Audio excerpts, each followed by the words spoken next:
बच्चों, आज हम आपकी पाठ्य पुस्तक आकृति के पाठ 7 लड़ाई का खेल पाठ का पाठन करेंगे। तो चलिए शुरू करते हैं। कहावत आ बैल मुझे मार तो तुमने सुनी होगी। एक दिन रंजन और दिनेश के साथ भी कुछ ऐसा ही हुआ। दोनों एक ही मोहल्ले में रहते हैं और पास के सरकारी स्कूल में तीसरी में पढ़ते हैं। तो हुआ ये कि पिछली रात ही उन्होंने जोरदार डिशुम डिशुम से सजी फिल्म बाहुबली देखी थी। दोनों पर फिल्म का जादू ऐसे चढ़ा कि अगले दिन स्कूल की बेमजा कसरत के बाद भी उतरा नहीं। रंजन और दिनेश स्कूल से घर लौट रहे थे। रंजन बोला, पिक्चर में बहुत मज़ा आया, पर एक बात समझ नहीं आई, कटप्पा ने बाहुबली को मारा क्यों?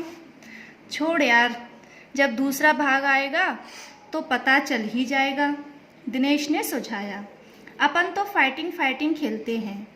रंजन को जैसे इसी बात का इंतजार था, उसने तुरंत बस्ता पीठ से उतारकर सड़क पर रख दिया। दिनेश ने भी बस्ता उतारा और फाइटिंग के लिए तैयार हो गया। दोनों गुत्थम गुत्था हो गए और एक दूसरे को नीचे गिराने के लिए ताकत लगाने लगे। जहाँ पर ये लड़ाई चल रही थी वो एक भरी पूरी सड़क थी। इसके दोनों तरफ दुकानें और घर थे। दुकानों और घर के बाहर लोग जमा थे। इसी समय सड़क से बहुत से लोग पैदल, साइकिल और मोटरसाइकिल से आ जा रहे थे। पहले दो लोगों की नज़र गुत्थम गुत्था हो रहे रंजन और दिनेश पर पड़ी। इनमें से एक की नाक कुछ ज़्यादा ही लंबी थी। हो सकता है ये हर कहीं अपनी नाक घुसा देने के अभ्यास का नतीजा हो। दूसरे सज्जन का माथा चौड़ा था। लंबी नाक वाले ने दोनों के पास पहुंचकर अपनी नाक घुसाई। चलो छोड़ो, लड़ाई करना बुरी बात है। रंजन ने सफाई देने की कोशिश की, मगर हम तो। पर चौड़े माथे वाले ने रंजन को अपनी बात पूरी नहीं करने दी। वो बोला, हाँ बेटे, हमको पता है, इसने आपकी पेंसिल ले ली होगी। आखिर बच्चों की लड़ाई का और क्या कारण हो सकता है?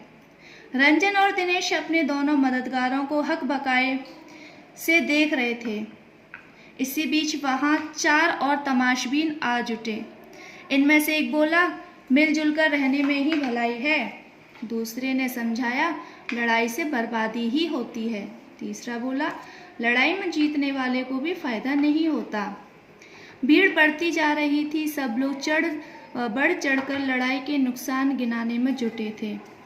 दिनेश और रंजन को अपनी बात कहने का मौका ही नहीं मिल रहा था। वे भीड़ के बीचों बीच फंसे थे और किसी तरह वहां से निकल जाना चाहते थे। इसी भीड़ में एक सज्जन थे। उनके माथे पर तिलक और गले में गमछा लटका हुआ था। उन्होंने सबसे तेज आवाज में कहा, लड़ाई से कायर लोग डरते हैं। शांति करने से देश का सबसे ज्यादा नुकसान होता है। दिनेश और रंजन ने लड़ाई का जो खेल शुरू किया था वो अब राष्ट्रीय समस्या बन चुका था। भीड़ के बहुत से लोगों को तिलक वाले सज्जन की बात सही लगी। अब लोग 2 खेमों में बट गए थे, लड़ाई की बुराई करने वाले और लड़ाई की वकालत करने वाले। दोनों खेमे चिल्ला कर अपनी अपनी बात कह रहे थे। रंजन और दिनेश मौका देखकर वहाँ लोगों के पाँव के बीच में से किसी तरह खिसक गए। भीड़ की आवाज़ें देर तक उनके कानों तक पहुँचती रहीं। लड़कर ही हमें अंग्रेज़ों से आज़ादी मिली है। लड़ाई में जीतने वाले का कोई फ़ायदा नहीं होता। लड़ते नहीं तो आज भी हम अंग्रेज़ों के गुलाम होते। लड़ाई से परिवार बर्बाद हो जाते हैं। मिलजुल कर रहने में ही भलाई है। तो बच्चों, कैसा लगा पाठ आपको? कुछ समझ में आया इस पाठ में कि जब रंजन और दिनेश जो 2 दोस्त थे, एक ही क्लास में पढ़ते थे, तो वो बात मतलब खेलना भी उनका लड़ाई से होता था। तो खेलने के तो और भी तरीके होते हैं। वो बातों में ही लड़ना शुरू कर देते थे और यहाँ तक कि उनका जो खेल होता था ना, वो भी लड़ाई का होता था। तो उसका क्या होता है, कोई अच्छी बात तो है नहीं लड़ना झगड़ना।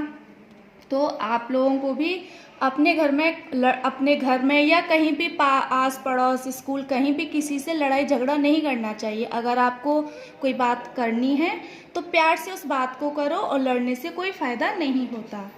ठीक है, तो अब आपका गृह कार्य है कि आपको पाठ 7 लड़ाई का खेल, इस पाठ में जितने भी कठिन शब्द आए हैं उन कठिन शब्दों को और शब्दार्थ को अपनी कार्य पुस्तिका में सुंदर लेख में लिखना है और उनको याद करना है। ठीक है।